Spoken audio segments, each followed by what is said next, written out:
My wife secretly enrolled our kids in an expensive private school to impress her friends. Now she's threatening divorce after I pulled them out. I'm 41 years old, a father of 2, and I've been married to Elle for 12 years. Our life wasn't perfect, but it was stable. I work as a systems analyst, and Elle stays home with the kids, J and A, 6. We live in a modest house in the suburbs, nothing fancy, but it's ours. Up until a few months ago, I thought we were doing just fine. But then Elle started hanging out with this new group of moms she met at yoga, and things started to change.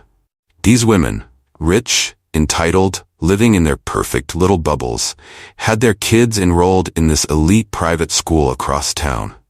Every time Elle came back from meeting them, she'd go on about how amazing the school was, how they had smaller class sizes, individualized attention, and all this crap about setting their kids up for success. Honestly, it didn't take long for me to realize she was getting sucked into their world. I've always been a believer in public schools. I grew up in them, and they gave me a solid education. I want our kids to have a normal, grounded upbringing.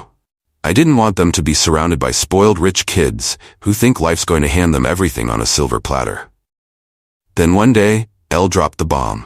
"I've been thinking," she said one evening over dinner, in that way she does when she's about to suggest something ridiculous.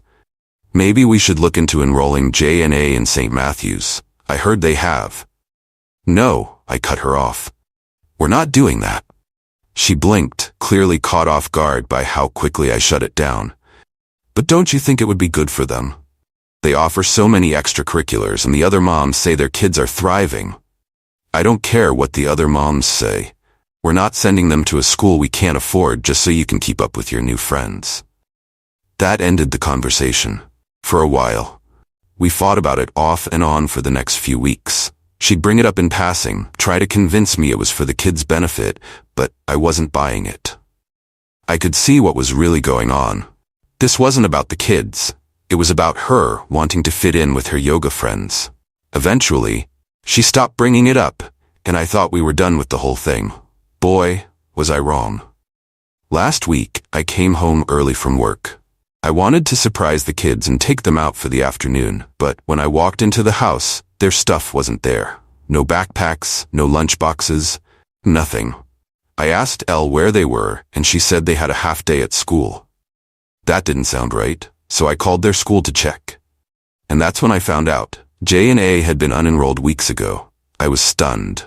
I hung up the phone and walked back into the living room where Elle was sitting, scrolling through her phone like nothing was wrong. "Where are the kids?" I asked again, trying to stay calm. "At school," she said, not even looking up. "Which school, Elle?" That got her attention. She put her phone down and gave me this nervous smile. "It's just a trial. I didn't want to worry you until I knew for sure." "A trial? You pulled them out of their school and put them in some expensive private school without telling me?" She stammered for a minute, trying to come up with some excuse, but I wasn't having it. I told her to tell me everything, and finally, she admitted it. She had enrolled them in St. Matthew's behind my back. She took thousands of dollars out of our joint savings account to pay for the tuition, all without even asking me. I couldn't believe it. I felt like I was in some kind of alternate reality. My own wife had lied to me, taken money from our savings, and made a huge decision about our kids' education without consulting me. All because she wanted to impress some rich, entitled women from her yoga class. I didn't yell. I didn't lose my cool. I just told her calmly that I was pulling them out. She started to protest, but I wasn't in the mood for a fight. The next morning, I called the private school and withdrew them. Then I called their old public school and re-enrolled them. When Elle found out what I did, she lost it. "You have no idea how embarrassing this is," she screamed at me, tears streaming down her face. "Do you know what people are going to say? What the other moms will think?" I stared at her in disbelief. "That's what you care about? What some stuck-up moms are going to think? You lied to me, Elle. You took money from our savings and you didn't even bother to ask me about it. I was going to tell you. You just never listened to me," she snapped. "You don't care about the kids' future. You're holding them back because you're too stubborn to see what's best for them." "I'm holding them back?" I couldn't believe what I was hearing. I'm trying to give them a normal life. You're the one obsessed with keeping up with your friends." Her face turned red and she threw her hands up in frustration. "You don't get it. You never have. I'm trying to do what's best for our family, and you're sabotaging it." "That's bullshit," I shot back. "This isn't about the kids and you know it. This is about you. You want to feel important, like you're part of some exclusive club. But guess what? We're not rich, Elle. We can't afford to play that game." She glared at me, her hands clenched into fists. "Maybe if you worked harder, we wouldn't have to worry about money all the time." That hit me like a slap to the face. "Are you serious? I work my ass off every day to provide for this family. And you want more?" She crossed her arms and looked away, but I wasn't done. "You need to make a choice, Elle. Either we work this out together, or you keep chasing this fantasy life with your rich friends, but you're not going to ruin our family over it." She didn't say anything for a while. Then finally, she muttered under her breath, "Maybe we should get a divorce." I froze. The word hung in the air between us like a ticking time bomb. "What did you just say?" She didn't look at me. "You heard me. You're threatening divorce because I won't let you waste our money on some overpriced school?" "No, I'm threatening divorce because you don't respect me," she shot back, her voice shaking. "You never listen to me. You don't care about what I want for the kids." I couldn't believe what I was hearing. "This isn't about respect, Elle. This is about you going behind my back, lying to me, and spending our savings without telling me. If anyone's disrespecting this family, it's you." She stormed upstairs and slammed the door, leaving me standing in the kitchen, stunned. I couldn't believe it had come to this. Was she really willing to throw everything away? Our marriage, our family, just to keep up appearances? The next few days were tense, to say the least. We barely spoke. I tried to talk to her, tried to work things out, but every time I brought it up, she deflected, blamed me, or made it about something else. She refused to admit she'd done anything wrong. Then about a week later, one of the moms from her yoga group reached out to me. She said she'd heard about what was going on and wanted to offer her support. She also let slip that Elle had been telling people at the private school that I was fully on board with the plan and that we weren't worried about money anymore. That's when it all clicked. Elle had been lying not just to me, but to everyone. She was building this whole fake life, pretending we were something we weren't. She was living in some fantasy world where we were rich and successful, and she was part of this elite group of women who looked down on everyone else.